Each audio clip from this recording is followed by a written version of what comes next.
أعوذ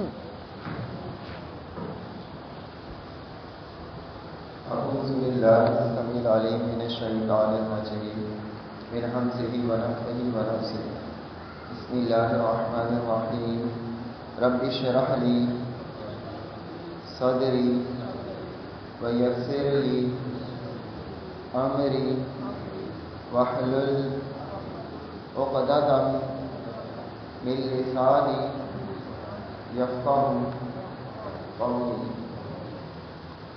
ہم نے سورہ بقرہ کی آیت 66 تک پڑھا تھا.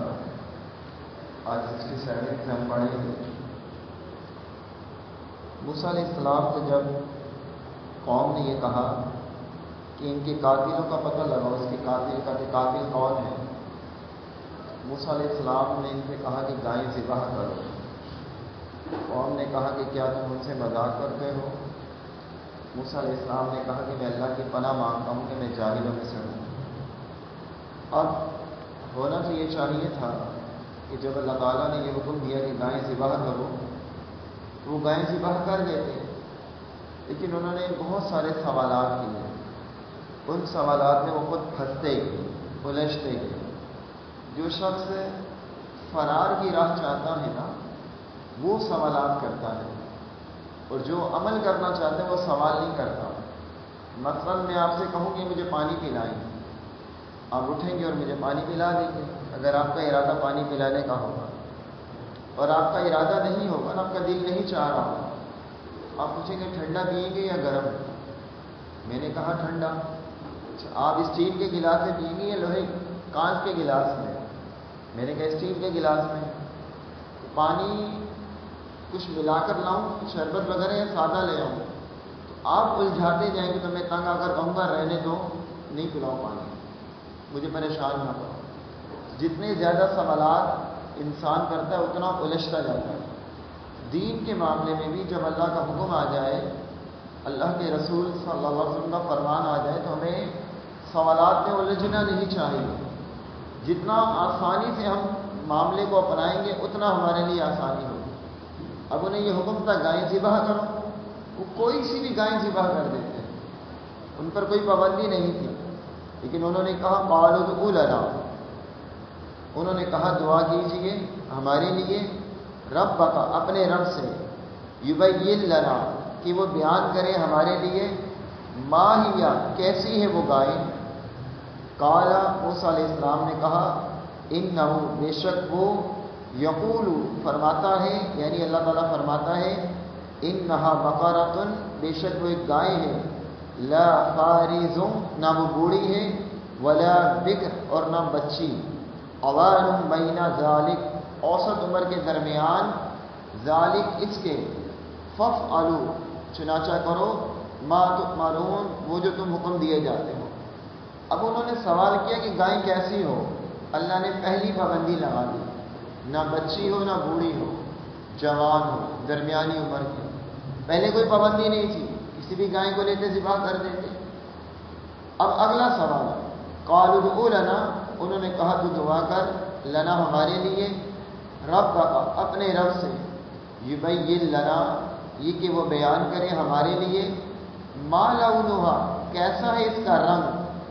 قال، موسیٰ علیہ السلام نے کہا، انہ، بے شک وہ اللہ، یقول، فرماتا ہے، انہا، بے شک وہ، بقرۃ، ایک گائے ہے، صفراء، زرد رنگ کی،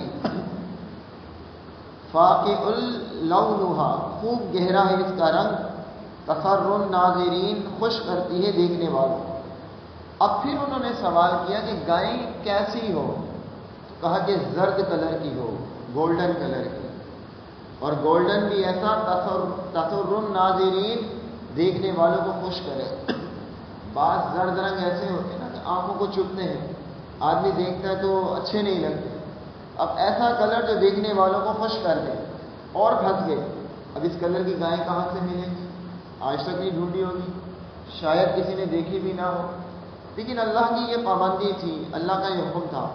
مطلب اللہ یہ حکم دے رہا ہے تو ایسی گائے موجود بھی ہوگی، ایسی گائے موجود بھی ہوگی، جبھی تو اللہ یہ حکم دے رہا ہے. اگر ویسی گائے موجود نہ ہوتی تو اللہ حکم کیوں دیتا؟ اللہ تعالیٰ تو کوئی ایسی بات نہیں کرتا جو بے معنی بے مقصد ہو.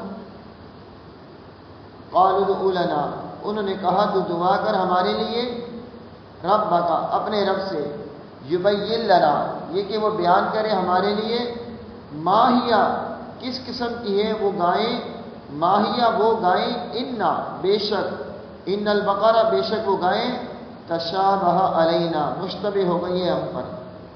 کہا کہ اللہ سے پوچھو گائیں کیسی، ہم تو پریشان ہو گئے، ہم پر تو مشتبہ ہو گئی، نہ جوان ہو، نہ بوڑھی، نہ بچی ہو، نہ بوڑھی ہو، نہ گولڈن کلر کی اور زرد رنگ کی ہو، ہم تو پریشان ہو گئے. وَإِنَّا إِن شَاءَ اللَّهُ، اور یقیناً ہم، اگر اللہ نے چاہا، لَمُهْتَدُونَ، تو ضرور راہ پا لیں گے.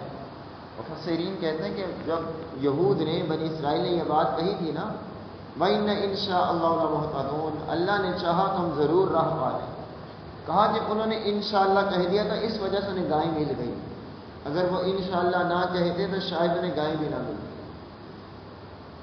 قال، موسیٰ علیہ السلام نے کہا، انہو، بے شک وہ اللہ، یقول، فرماتا ہے، انہا بقرۃ، بے شک وہ ایک گائے ہے، لا ذلول، نہیں ہے محنت کرنے والی، تثیر الارض، کہ بذریعہ حل پھاڑتی ہے زمین کو، ولا تسقی الحرث، اور نہیں سیراب کرتی کھیتی کو، مسلمۃ، بے عیب ہے، لا شیۃ فیہا، نہیں ہے کوئی داغ دھبا اس میں. قالوا الآن، انہوں نے کہا اب، جئت بالحق، تو لایا ہے حق کو، فذبحوها، پھر انہوں نے اس کو ذبح کیا، وما قادوا، اور نہ وہ قریب تھے، یفعلون، کہ ذبح کرتے. اب موسیٰ علیہ السلام سے اور اس کی باتیں پوچھی. کہا کہ وہ گائیں ایسی ہو جو ہل نہ چلاتی ہو. گائیں ہل چلاتی ہیں، گاؤں دیہاتوں میں آج بھی لوگوں نے دیکھا ہوگا، بیل ہل چلاتے ہیں، اور وزن بھی نہ اٹھاتی ہو، بھاڑے کا کام بھی نہ کرتی ہو، اور کھیتی کو سیراب بھی نہ کرتی ہو، پانی بھی نہ دیتی ہو. لا شیۃ فیہا، اس میں کوئی داغ دھبا بھی نہ ہو. کتنا مشکل ہو گیا نا ایسی گائے کو ڈھونڈنا، نہ جس نے نہ کھیتی باڑی کی ہو، نہ زمین پہ پانی دیا ہو، نہ کوئی اس میں داغ دھبا ہو، نہ بچی ہو، نہ بوڑھی ہو، رنگ بھی زرد ہو، بے عیب ہو گائیں. اب موسیٰ علیہ السلام سے کہتے ہیں، قالوا لا جئت بالحق، اب تو حق لایا ہے ہمارے پاس. حالانکہ انبیاء کی ہر بات حق ہی ہوتی ہے، لیکن کچھ لوگوں کی عادت ہوتی ہے کہ جو کچھ ان کی مرضی کے مطابق آ جائے نا، وہ اسے حق سمجھتے ہیں کہ ہاں اب حق آیا ہے. تو وہ اتنے سوالات میں انہوں نے موسیٰ علیہ السلام کو پریشان کیا کہ خود پھنستے گئے. موسیٰ علیہ السلام تو نہیں پھنسے، خود پھنستے گئے. اور پھر امام ابن کثیر رحمہ اللہ یہ روایت لے کر آئے ہیں، اسرائیلی روایات کی وضاحت میں تھوڑی سی کر دوں تاکہ آپ کو بات سمجھنے میں انشاءاللہ مستقبل میں بھی آسانی ہو. صحیح بخاری کی روایت ہے، رسول اللہ صلی اللہ علیہ وسلم کہ بنی اسرائیل سے روایت کرو. یہ صحیح بخاری کی حدیث ہے. بنی اسرائیل سے روایت کرو، نہ اس کی تصدیق کرو نہ تکذیب کرو، نہ اس کی تصدیق کرو نہ تکذیب کرو، نہ اس کو سچا کہو نہ جھوٹا کہو. جو بنی اسرائیل ہیں یعنی یہودی اور عیسائی جو اس دور میں تھے، نبی علیہ السلام کے دور میں، وہ اپنے انبیاء کی باتیں بیان کرتے تھے، نقل کرتے تھے. تو نبی علیہ السلام نے صحابہ کو اجازت دی کہ ان سے روایت کرو، یعنی وہ باتیں آپ سن سکتے ہو، نہ انہیں سچا کہو نہ جھوٹا کہو. انہیں اسرائیلی روایات کہتے ہیں. انہیں کیا کہتے ہیں؟ اسرائیلی روایات. اکثر موسیٰ علیہ السلام کے متعلق جو قصے آتے ہیں وہ سارے کے سارے تقریباً اسرائیلی روایات میں سے ہیں. اسرائیلی روایات 3 طرح کی ہیں. ایک تو وہ ہے جس کا تذکرہ قرآن و حدیث میں بھی آیا ہے، یعنی یوسف علیہ السلام کے بارے میں کوئی بات آئی، موسیٰ علیہ السلام کے بارے میں کوئی بات آئی، جیسے موسیٰ علیہ السلام نے ایک فرشتے کو تھپڑ مارا تو اس کی آنکھ پھوڑ گئی. اب یہ روایت صحیح بخاری میں بھی ہے. اب یہ صرف اسرائیلی روایات نہیں رہی، یہ تو قرآن و حدیث میں بھی یہ بات آ گئی، یہ تو ایتھینٹک ہے، اس میں کوئی شک و شبہ نہیں. ایک اسرائیلی روایات یہ ہے. دوسری اسرائیلی روایات وہ ہیں جو قرآن و حدیث کے خلاف ہیں. ایسی بھی روایات ہیں جو سراسر قرآن و حدیث کے خلاف ہیں، انہیں تو بیان کرنا ہی نہیں چاہیے کیونکہ وہ قرآن و حدیث کے خلاف ہیں. اب بچتی ہے تیسری قسم، کہ جس کی نہ تائید میں قرآن کی کوئی آیت ہے، نہ اس کی تائید میں کوئی رسول اللہ کی حدیث ہے، نہ اس کی مخالفت میں قرآن کی کوئی آیت ہے، نہ اس کی مخالفت میں کوئی حدیث ہے، تو ایسی اسرائیلی روایات وہ بیان کی جا سکتی صرف علم کے اعتبار سے، اس میں بھی عمل نہیں ہے، نالج کے اعتبار سے بیان کی جا سکتی ہیں کہ ایک چیز کا ہمیں علم ہو رہا ہے کہ گزشتہ دوروں میں یہ واقعات ہوئے تھے، وہ صرف ایک علم کی حیثیت سے ہم بیان کر سکتے ہیں، کیونکہ نبی علیہ السلام نے اس کی اجازت دی، اور یہ اجازت صحیح بخاری ہے کہ بنی اسرائیل سے روایات بیان کرو۔ اب جب انہوں نے اتنے سارے سوالات کیے تو کہا کہ اب تو حق لایا ہے، فذبحوها، پھر انہوں نے اس کو ذبح کیا، وما كادوا يفعلون، اور نہ وہ قریب تھے کہ وہ ذبح کرتے۔ اللہ تعالیٰ فرماتا ہے کہ انہوں نے اس کو ذبح کیا، گائے ملی کہاں سے؟ اتنی خطرناک گائیں انہوں نے ڈھونڈی کہاں سے؟ تھک گئے تھے گائیں ڈھونڈتے ڈھونڈتے، پریشان ہو گئے تھے، گائیں مل ہی نہیں رہی تھی، ساری خصوصیات پوری ہو جاتی تو رنگ نہیں ملتا تھا، گولڈن کلر نہیں ملتا تھا، ڈھونڈتے رہے۔ امام ابن کثیر رحمہ اللہ کی روایت لے کر آئے، اسرائیلی روایت، اس وجہ سے میں نے یہ بات بیان کی۔ ایک شخص تھا انہی دنوں میں جو ماں کا بڑا فرما بردار تھا، اپنی ماں کی بڑی اطاعت کیا کرتا تھا، ماں کی نافرمانی نہیں کرتا تھا، ماں کا بڑا کہنا مانتا تھا۔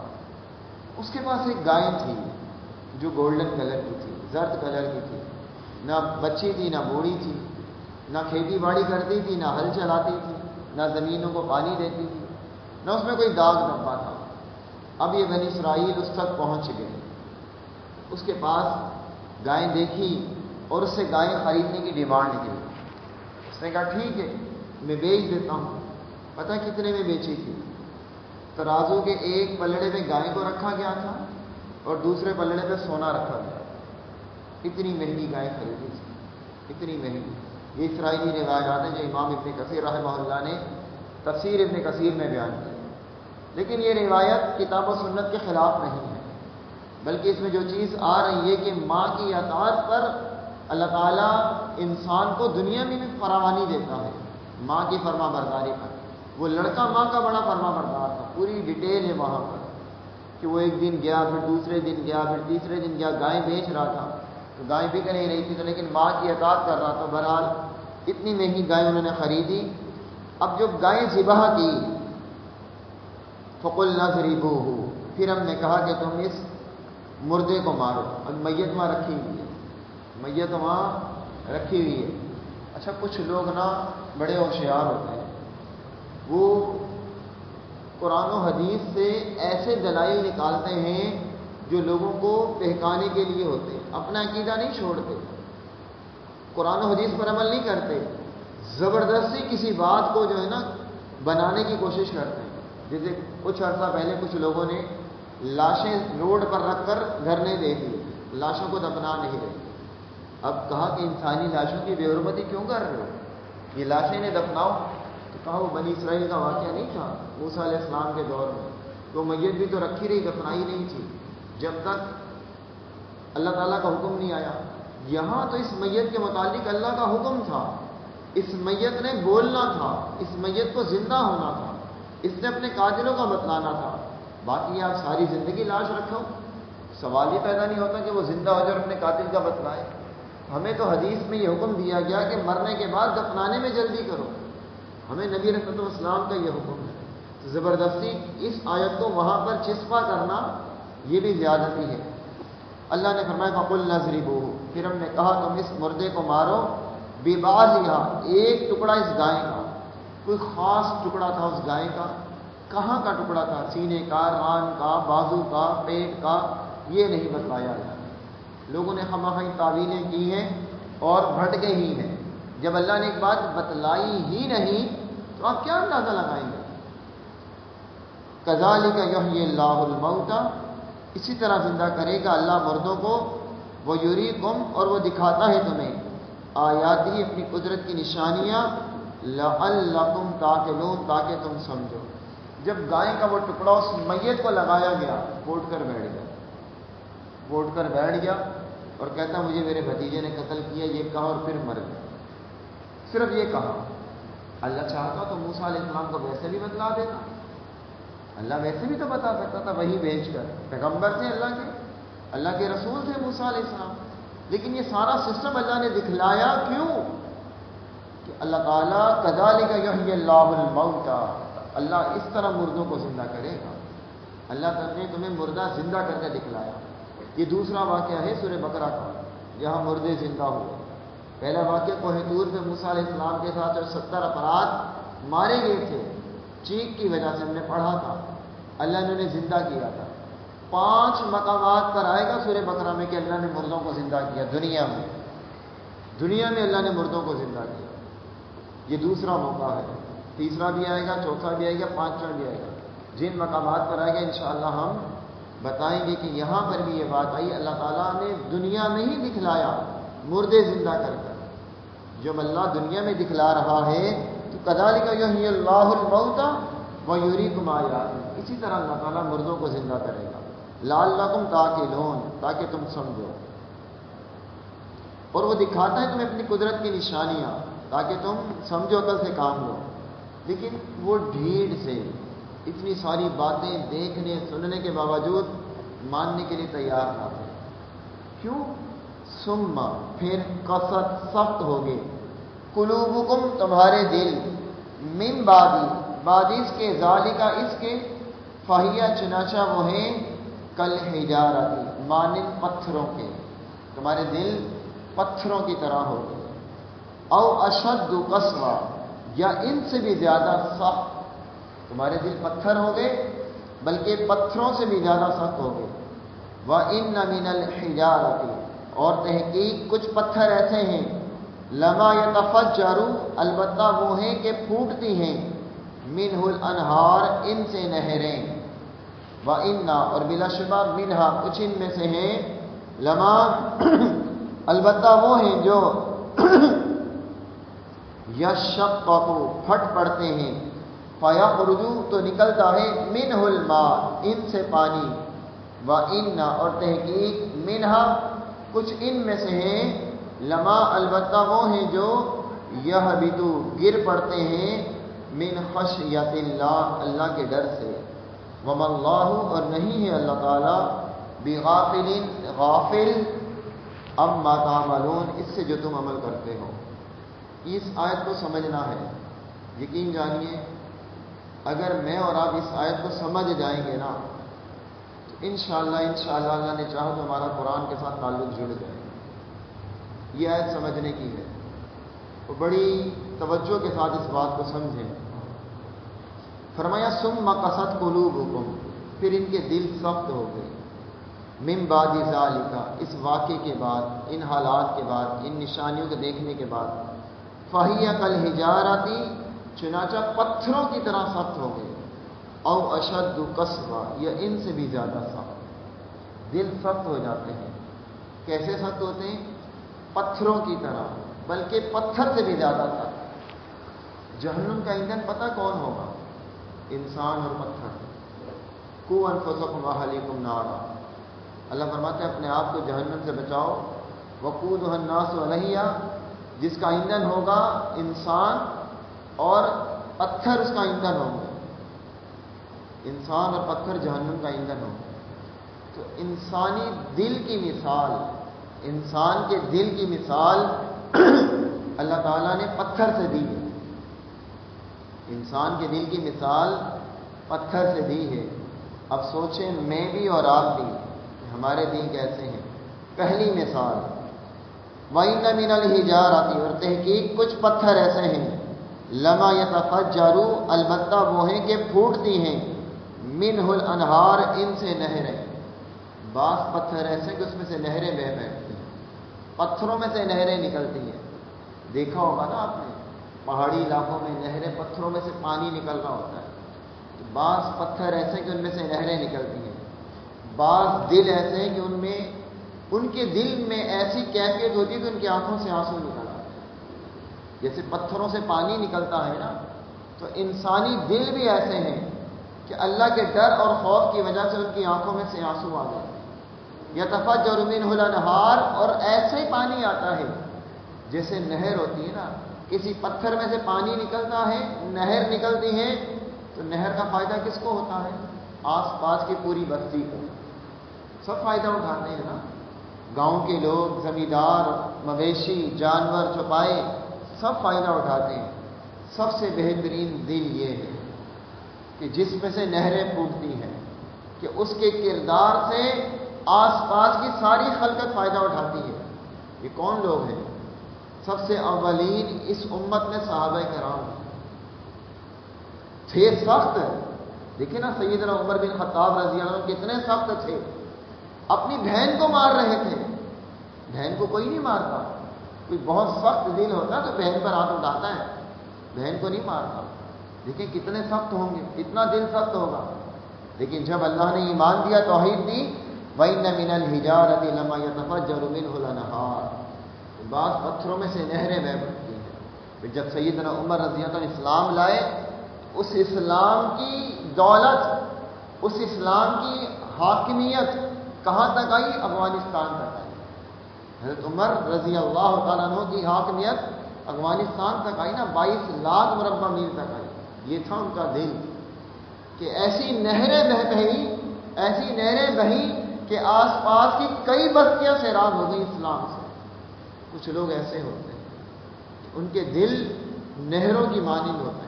اللہ تعالیٰ جیسے پتھروں میں سے نہریں نکلتی ہیں، اللہ تعالیٰ ان کو ایسا بنا دیتا ہے کہ وہ اپنے آس پاس بستی والوں کے لیے، سب لوگوں کے لیے نہر کا کام دیتے ہیں۔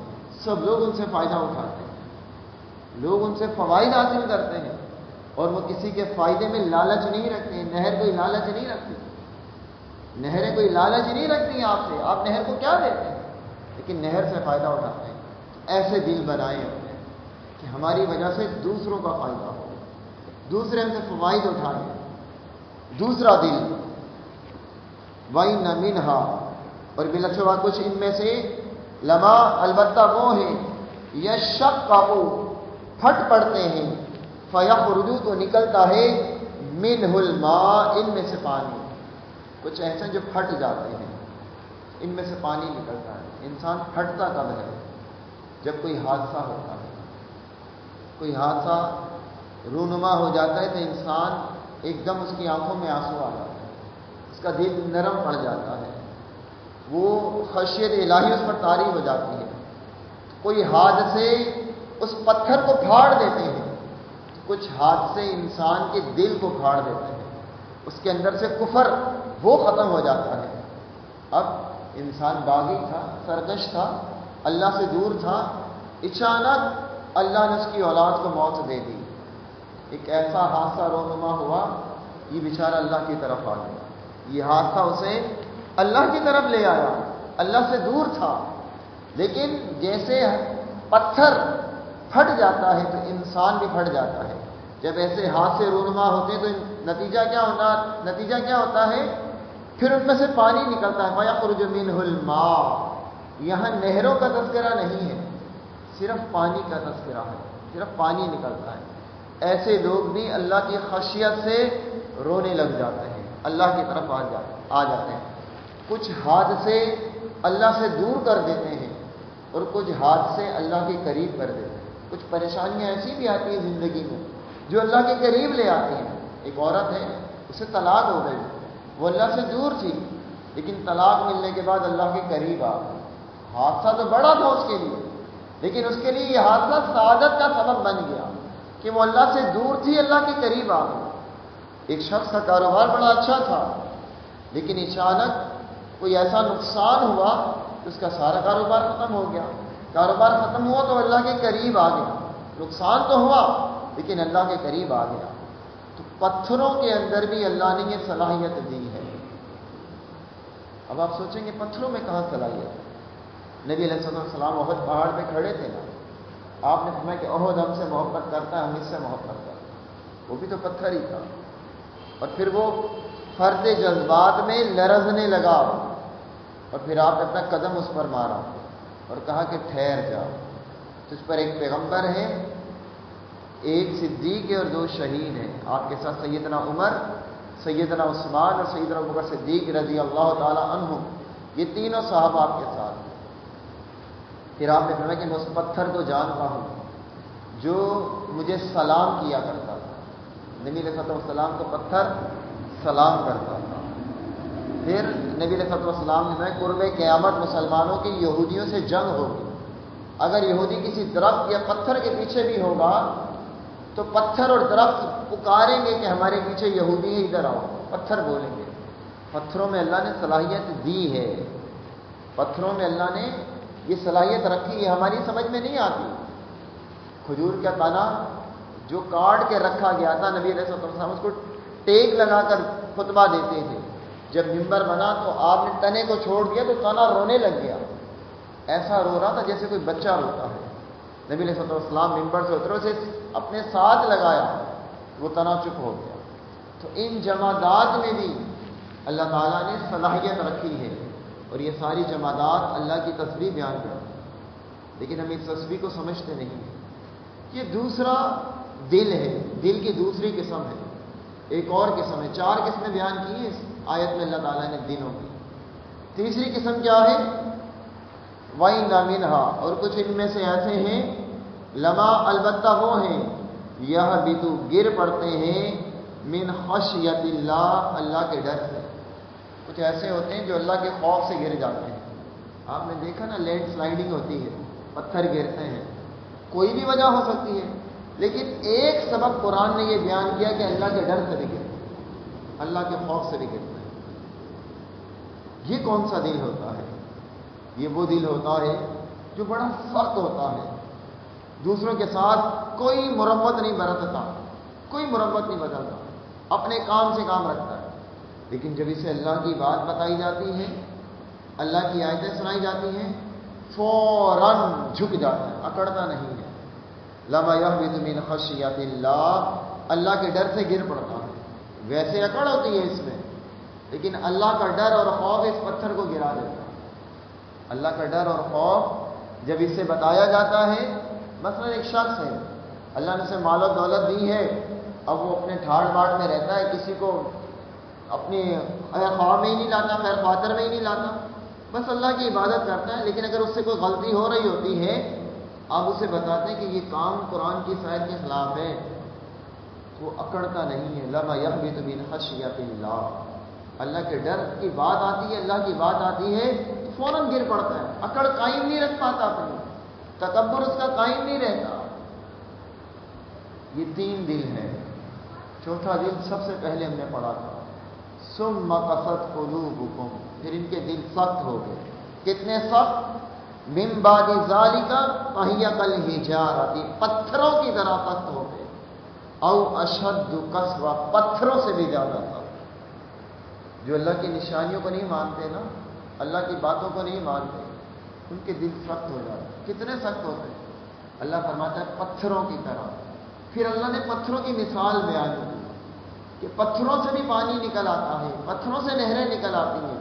پتھر اللہ کے خوف سے گر جاتے ہیں، لیکن ان کے دل اتنے سخت ہو گئے، اتنے سخت ہو گئے کہ اللہ کی کتاب سنائی جائے، اللہ کی آیتیں بتائی جائیں، اللہ کی نشانیاں بتائی جائیں، پیغمبر علیہ السلام کی باتیں بتائی جائیں، ان کے دل پر کوئی اثر ہی نہیں ہوتا.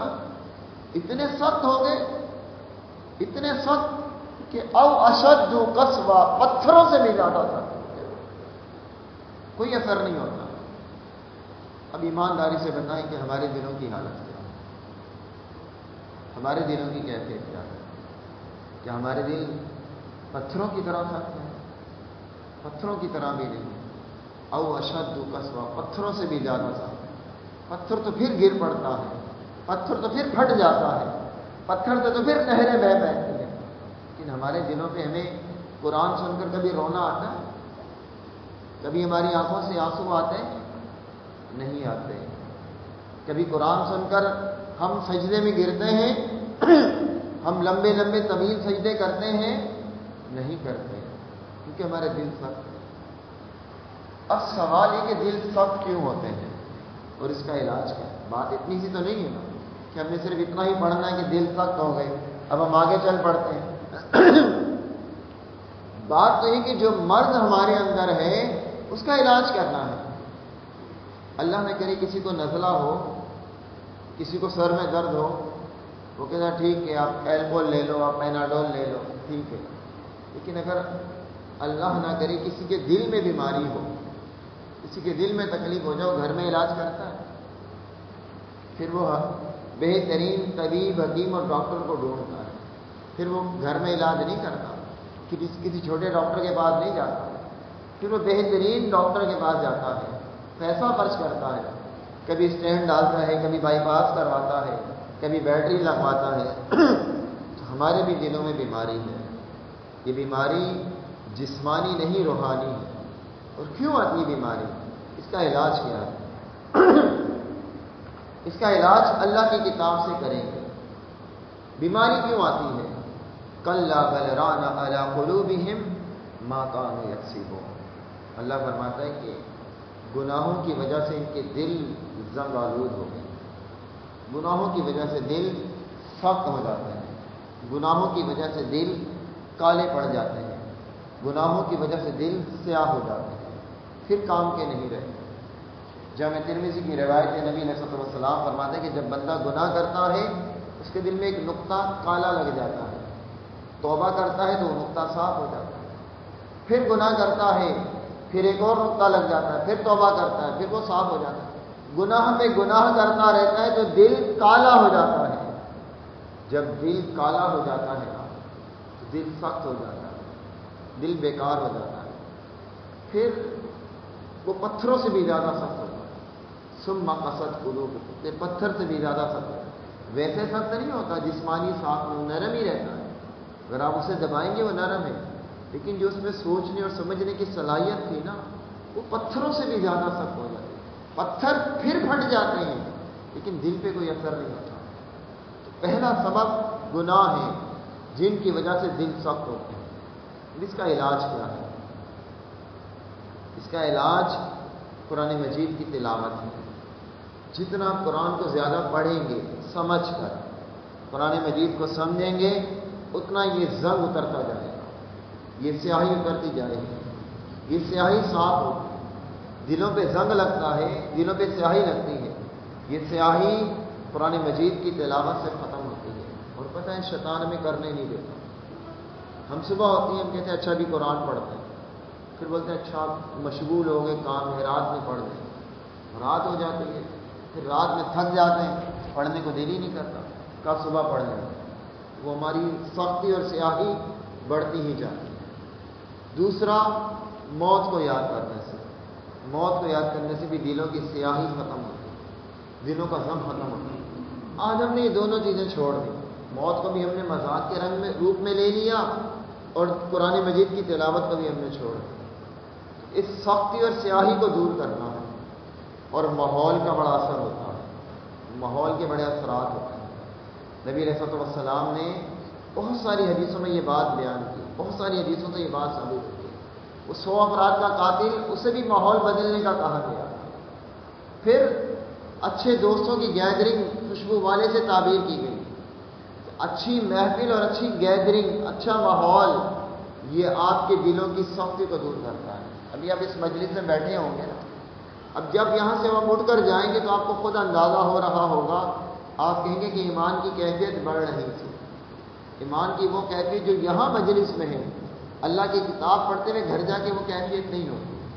تو جو ماحول ہمیں ملتا ہے اللہ کی کتاب کے ساتھ، یہ ہمارے دل کی سیاہی کو دور کرتا ہے، ہمارے دل کی سختی کو دور کرتا ہے۔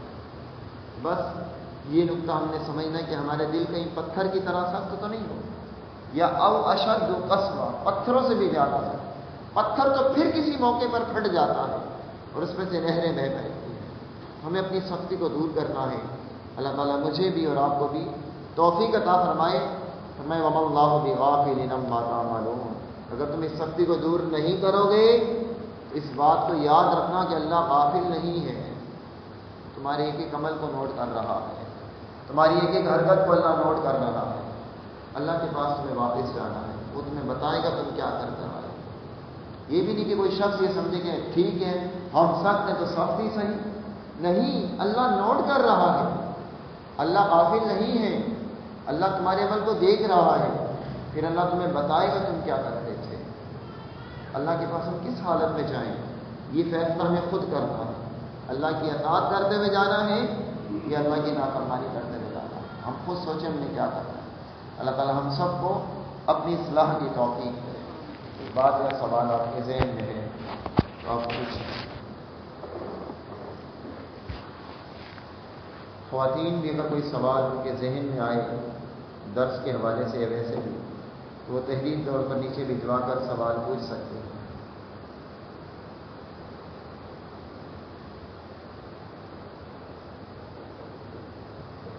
دعا پڑھیے۔ سبحانک اللہم